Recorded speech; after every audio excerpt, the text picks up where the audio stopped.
Welcome to gaming and welcome to another eFootball video. In today's video I'm going to give you my tips on how to build a good dream team in eFootball 2022. These are just some of the things that I've picked up and are in no way absolute guarantees, but if you take on some of these points I'm sure you'll see some improvements in your squad. Starting off, you need to pick a play style. Each manager and player are more suited to certain play styles. For instance, I picked up the Manchester City manager, who is possession based. There are a few other good and cheaper versions of possession playstyle managers, such as the Ajax manager, but I had the GP to spend, so I went for the best. If you're on a budget, then take a look around and see if you can pick up a good option for fewer points. You can use the filter and set it to your playstyle of choice, and this should help you to search better.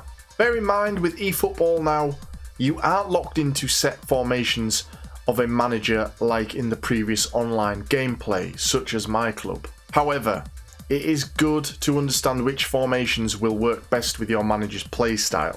I'm using a 4-3-2-1 currently, as I need the players in midfield to look after the ball for my possession game. It would make little sense to use a formation as fewer midfield players while playing such a style. For a long ball counter style team, I would say that having a target man in the centre forward position with fast wing forwards around him would be a good formation, so something with 3 up top. Managers can also use sub tactics if you wish, something that you can quickly change to during a game if you need to. So if you need a quick formation swap, you can use the sub tactic.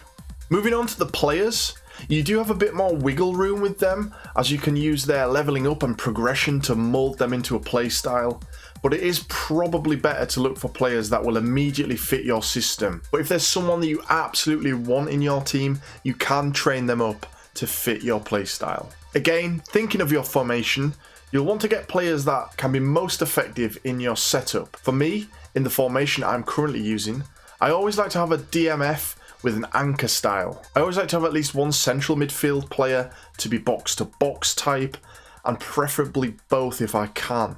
Although an orchestrator or creative playmaker paired with a box to box player can also work in this formation. For this formation, I've found success with my attacking midfield players being the hole type players because of their runs into the box beyond the centre forward. I fully recommend picking up Mason Mount if you can afford him. He's by far my top goal scorer. Again, you could use one attacking midfielder as the more creative playmaker and one as the hole type, but I'm going with 2 hole type players. It effectively means during an attacking phase of play, I have 3 forwards. I personally don't feel that I've found the best type of striker for this formation yet. Forlan is a goal poacher and he certainly has scored goals, whereas on my bench, Firmino is a deep lying forward. I'm still figuring out the position that would work best, so I'd quite like to try some of the other centre forward players and their play styles to see which fits best. Looking further back towards defence, and being a possession-based team, it's handy to have a build-up centre-back, maybe paired with a destroyer type. So that's one who can play the ball out and one who is a bit more no-nonsense. I got very lucky in my legend picks that I picked up Beckenbauer and Sol Campbell, who fit that structure. Because playing a 4-3-2-1 is lacking width, and actually the Manchester City manager is stronger with the out-wide setting, I like to have offensive fullbacks, players who will work forward into the wide areas to support the attack. Now, speed and stamina is going to be key for these players though, as they'll be doing a lot of running, so look out for offensive fullbacks that can do the job. And as mentioned before, with player progression and levelling up, you can fix any potential problems that you might have in those areas if you can't afford the top players. Individual instructions can give your team further support and make your playstyle and formation more concrete. As mentioned, I like to play an anchorman DMF, and in the individual instructions I can apply the anchoring instruction on Casemiro to make sure he does this role. This means he'll stay in the middle of the field. You can also use this on a centre forward to prevent them from drifting wide. You could also apply the defensive instruction to prevent him from going forward.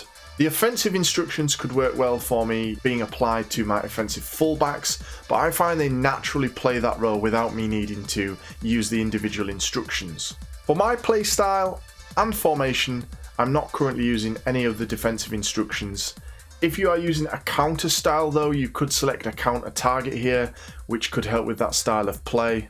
The deep line setting might work well in a counter style or a more defensive low block style formation, forcing an extra man to help out on defensive duties.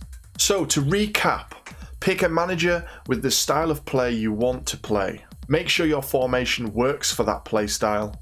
Make sure the players that you sign fit the play style, and if they don't, you can use the leveling up and progress them in the My Team player action area. Use individual instructions to your advantage and help reinforce the way you want to play. And that's it. Those are my tips for building a good dream team in eFootball 2022. Let me know in the comments if there are any areas that I've missed, and let me know if this has helped you. If it does, surely it's worth a like and maybe even a sub.